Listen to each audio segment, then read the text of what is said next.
നമസ്കാരം. സമൂഹത്തിന്റെ മുഴുവൻ പരിപ്രവർത്തനമാണ് RSSന്റെ ലക്ഷ്യമെന്ന് സർക്കാര്യവാഹ് ദത്താത്രേയ ഹൊസബാളെ. വരുന്ന വിജയദശമിയിൽ സംഘം 100 വർഷം പൂർത്തിയാക്കുമെന്നും സ്ഥാപക ദിനം ആഘോഷിക്കുന്ന ശൈലി സംഘത്തിനില്ലെന്നും അദ്ദേഹം വ്യക്തമാക്കി. സമാജത്തിന്റെ സംഘടനയാണ് സംഘം.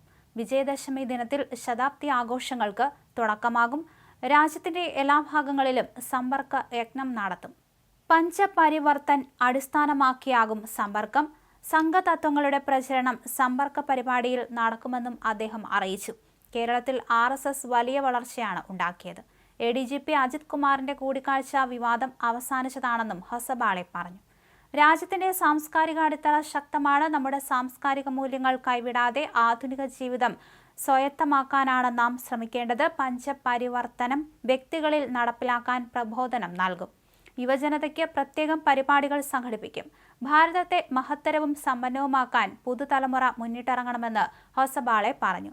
വഖഫ് അധിനിവേശം ഒരു യാഥാർത്ഥ്യമാണെന്നും അദ്ദേഹം അടിവരയിട്ട് കൂട്ടിച്ചേർത്തു. ഔറംഗസേബിന്റെ അധിനിവേശത്തെ അദ്ദേഹം ഇതിലൂടെ പ്രതിനിധീകരിക്കുന്നു. അധിനിവേശ മനോനിലയുള്ളവർ ഇന്നും രാജ്യത്തുണ്ട്. അത് വലിയ അപകടങ്ങൾ സൃഷ്ടിക്കും. കർണാടക സർക്കാരിന്റെ സംവരണ നയത്തെയും RSS സർക്കാര്യവാഹ് വിമർശിച്ചു. മതാധിഷ്ഠിത സംവരണം പാടില്ലെന്ന് സുപ്രീം കോടതി പറഞ്ഞിട്ടുണ്ടെന്നും അദ്ദേഹം ഓർമ്മിപ്പിച്ചു. മണിപ്പൂർ വിഷയം സർക്കാർ കാര്യക്ഷമമായി കൈകാര്യം ചെയ്തു. മണിപ്പൂരിലെ വിവിധ വിഭാഗങ്ങൾക്ക് സമഭാവനയോടെ ജീവിക്കാൻ സാധിക്കണമെന്നതാണ് സംഘത്തിന്റെ നിലപാട്. രാമക്ഷേത്ര നിർമ്മാണം സമൂഹത്തിന്റെ മുഴുവൻ നേട്ടമാണ്. സമൂഹത്തിന് ആന്തരികമായ തിരുത്തലുകൾ ഉണ്ടാകണം. ശാഖയിൽ പ്രവർത്തിക്കുന്നവരുടെ കുടുംബങ്ങൾ ജാതി ചിന്തയ്ക്ക് അതീതരാണ്. ജാതി അധിഷ്ഠിത മനോനില മാറ്റുകയാണ് ലക്ഷ്യമെന്നും അദ്ദേഹം വ്യക്തമാക്കി.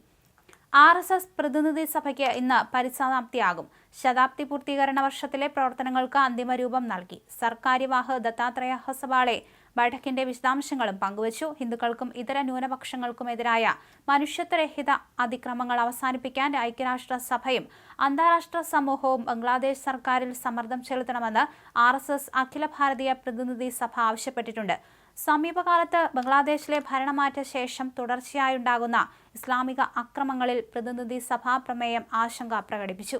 ലോകമെമ്പാടുമുള്ള ഹിന്ദു സമൂഹവും നേതൃത്വവും ഇതിൽ ബംഗ്ലാദേശ് ഹിന്ദുക്കൾക്കായി ശബ്ദമുയർത്തണമെന്ന് പ്രതിനിധി സഭ ആഹ്വാനം ചെയ്തു. ആസൂത്രിതവും നിരന്തരവുമായ അക്രമവും അനീതിയും അടിച്ചമർത്തലുമാണ് അവിടെ നടമാടുന്നത്. ഇത് കടുത്ത മനുഷ്യാവകാശ ലംഘനമാണ്.